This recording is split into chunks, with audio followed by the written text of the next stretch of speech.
consume content is just changing as soon as you figure out one platform, its algorithm or people's desires completely changing. And short form content is on the rise. So we have to say a whole lot more in a lot less time.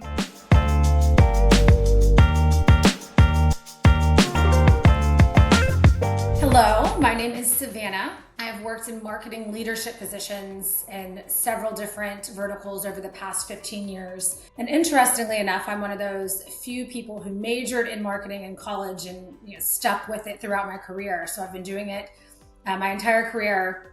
And my decision to pursue marketing was really driven by my love for connecting with people. It's really fascinating me how psychology and consumer behavior factor in so heavily into marketing. And it's kind of like being a detective, kind of piecing together what motivates people to engage, to act, and ultimately to trust your brand. And what remains really constant for me is my passion for helping businesses connect with their audience in really authentic ways. Marketing is kind of the perfect combination of creativity and strategic thinking. Every campaign is a puzzle, and the goal is to figure out how every piece, whether it's the messaging or the design or the data, really comes together to tell a really compelling story that resonates with people. I love everything you just said. And I mean, that's all of that is also a marketing graduate, which you don't see a lot of those. I tell people a lot, I'm like, it is like a puzzle.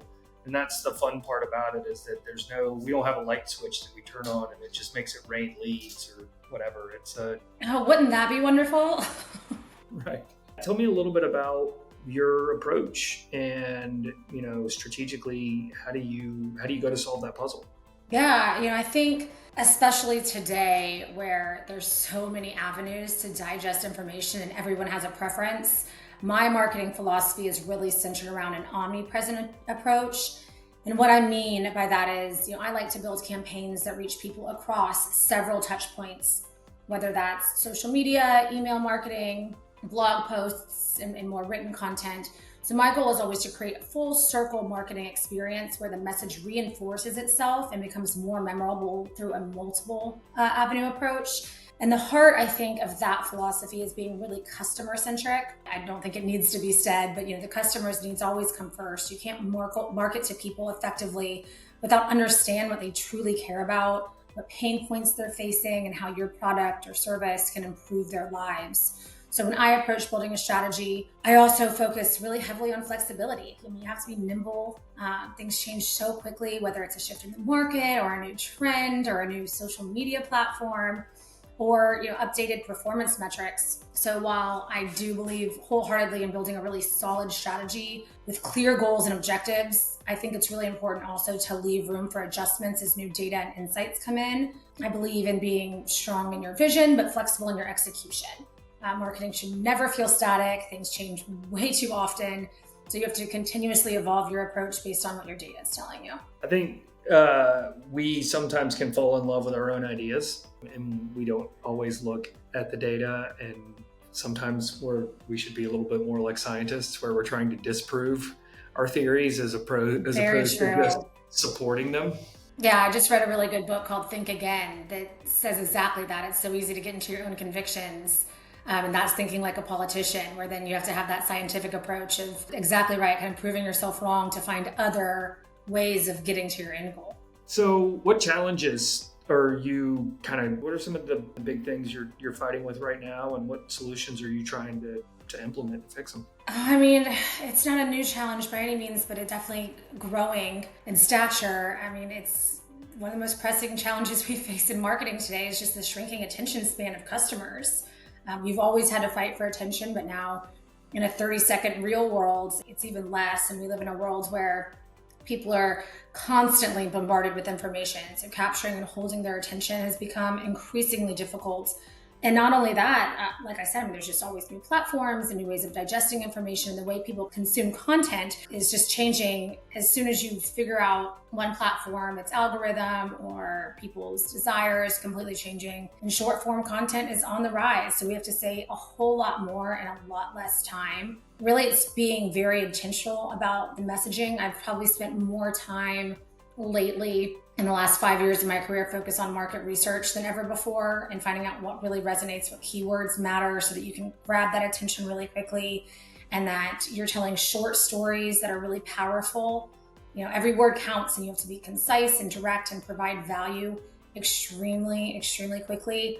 I think another challenge is a temptation for businesses and us as people to focus on really self-serving messages without thinking about it. I think it's really easy to want to talk about yourself and how great your product is. And so it could be a mental exercise to focus that away, shift the focus away from this is why we're great to this is how we can help you. So, my strategy in this fast-paced, ever-changing environment is just constant research, staying on top of market trends, marketing blogs, podcasts, really talking to your customers as much as you can, as much surveys and customer feedback as you can get is going to help you make that concise message as powerful and helpful for them as possible. The idea of the shorter attention spans, but also needing the frequency of repetition and all those pieces, I think it's a challenge for a lot of us. And you probably have it. I've got 5 social networks that I jump between depending on what I feel like consuming in that moment. Exactly. And it's not what you post on LinkedIn isn't the same thing that you post on TikTok, isn't the same thing that you post on Facebook. It's just, you got to kind of be intentional with a lot of that. Yeah, absolutely. It's very easy to come up with a campaign or a piece of content that you love and just wanted to post it the same way everywhere. But that's not why people are on that particular platform. You've got to change it and ebb and flow. And, people are on TikTok, they want their information in 15 seconds and you can lose them in 2. Yeah, this is true. This is definitely true. If it's even 2. So give me some predictions. Give me some, what do you think's happening next? Or what advice would you give to people that are just starting out? Yeah, I won't rock the boat with this one. I think we've all heard a lot about AI. I think that's going to continue to be one of the biggest shifts we'll see over the next 3 to 5 years as everyone's getting a handle on it. It's already really transforming how we do things, and I think it will continue to evolve and shape, especially marketing careers. I do think it's really important for marketers not to rely too heavy on AI. I certainly use it for proofreading, coming up with ideas in SEO. But I think, it's fantastic for, like I said, supplementing some processes and streamlining and making content creation a little bit more efficient. There's a real risk of us all starting to sound the same or losing that human touch that I think is really, really important in marketing and branding if we're overusing it and leaning on it to kind of do everything. Marketing at its core is about connecting with people. That just requires a human touch and level of creativity that AI just can't replicate. And another trend that I see and have been doing a lot of research on, because I think it's really interesting, is the growth of influencer marketing. It has started to lean really, really sales heavy, and I think people are seeing an inauthenticity in it. So I think while influencer marketing will continue to grow and be really, really heavy in the industry, I do think consumers are starting to have an appetite for more authentic and organic content as opposed to that overly curated influencer posts. They want to see real experiences, real opinions, and brands can really tap into that to get that authenticity that I think helps push you to the next level. And my personal advice for marketers is to find your superpower. Ask, what is the one thing that you can do better than anyone else? And that really leans into that, adding the humanity as AI starts kind of taking over the way that we think and the way that we handle a lot of marketing creation. What value can you bring to the table that nobody else can? And once you figure that out, lean into it and use those strengths to carve out some space for yourself in the market. I like it. Okay, talk to me about ROI. How are you guys measuring ROI right now, and what are the challenges you're seeing in it, and where are you finding success? ROI is hard. I think all marketers have struggled with this, especially if you're reporting to a leadership team or a board of directors where they tie everything to money. And I get it. If you're putting money into marketing, you want to see that return immediately. And it's not always that easy to prove. There's just kind of your standard content downloads, social interactions, visitors and followers, website views, just how your website's performing in general. Those are all good gauges to see how something's performing. And again, I'm very data driven, so I look at all that stuff to say, all right, this blog post went viral and really took off. So what else can we do on that topic? Now we know what there's an appetite for.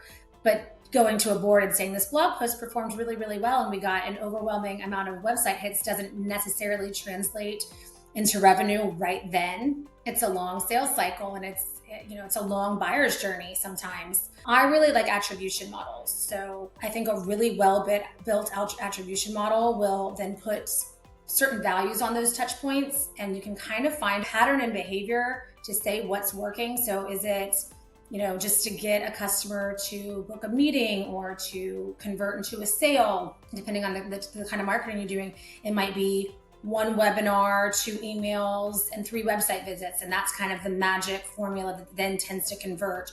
Or, seeing 4 Instagram ads, 1 Facebook ad, and then 1 email can do it. And when you have a well-built attribution model that's assigning point values to those kind of touches, you can really see the journey and then replicate that among next campaigns and what your goals are in the future. So that's my favorite way to prove ROI, because you can really come up with some numbers for the powers that be that want to see that kind of thing, where it can be really hard to tie numerical value to marketing campaigns. You never know which touch is the one that's going to push them over, and not everything that's successful and makes someone wildly aware of your brand is going to turn into revenue overnight. Yeah. What are you using to connect all those dots? I'm old school. I use Pardot. Salesforce's marketing automation tool, and they've got a great attribution model. It was a new system to me, so I brought in an expert to help me set it up, and now it's like my favorite thing to go in and play with and see, if someone's attended 7 webinars and then never visited our website, do we still want to be inviting them to these things? Is it worth our time to be putting on these webinars? They're not free, and they're not fast, and they're not time consuming. Other things are working really well to push the needle, so let's focus on that. Yeah, that's interesting. That's insightful. That really is. So, well, very cool. Well, that was it. Well, this was fun. Thank you so much.